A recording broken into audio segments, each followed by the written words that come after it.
Inilah gambar rekonstruksi adegan pembunuhan yang dilakukan ABG berusia 14 tahun di Kabupaten Sukabumi. Selain melakukan pembunuhan, dirinya juga melakukan tindakan sodomi kepada anak berusia 7 tahun sebanyak 2 kali, yakni sebelum dan sesudah tewas dibunuh pelaku. Hal itu disampaikan langsung oleh Kapolres Sukabumi Kota, Ajun Komisaris Besar Polisi Aris Setiawan Wibowo dalam konferensi pers terkait pengungkapan kasus kekerasan seksual menyimpang, disertai pembunuhan terhadap anak berlangsung.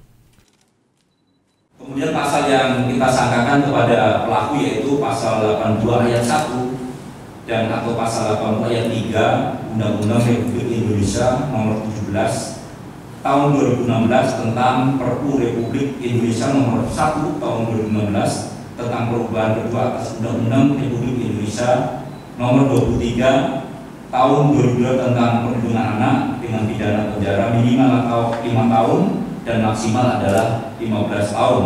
Dan juga kita jerat dengan pasal 338 KUH pidana tentang pembunuhan dengan pidana penjara 15 tahun.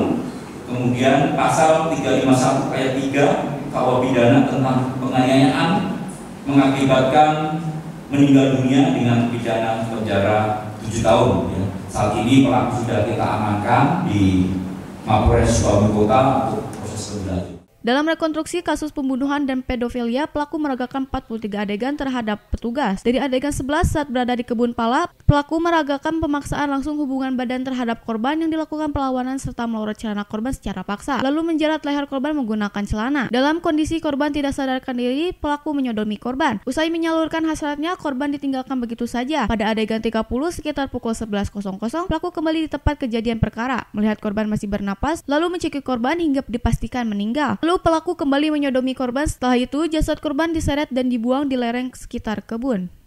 Atas perbuatannya, polisi menerapkan pasal berlapis Undang-Undang Perlindungan Anak dengan ancaman maksimal 15 tahun penjara. Dari Kota dan Kabupaten Sukabumi, Iqbal Bakar, Sofyan Zulfikar, Tim Liputan MGS TV melaporkan.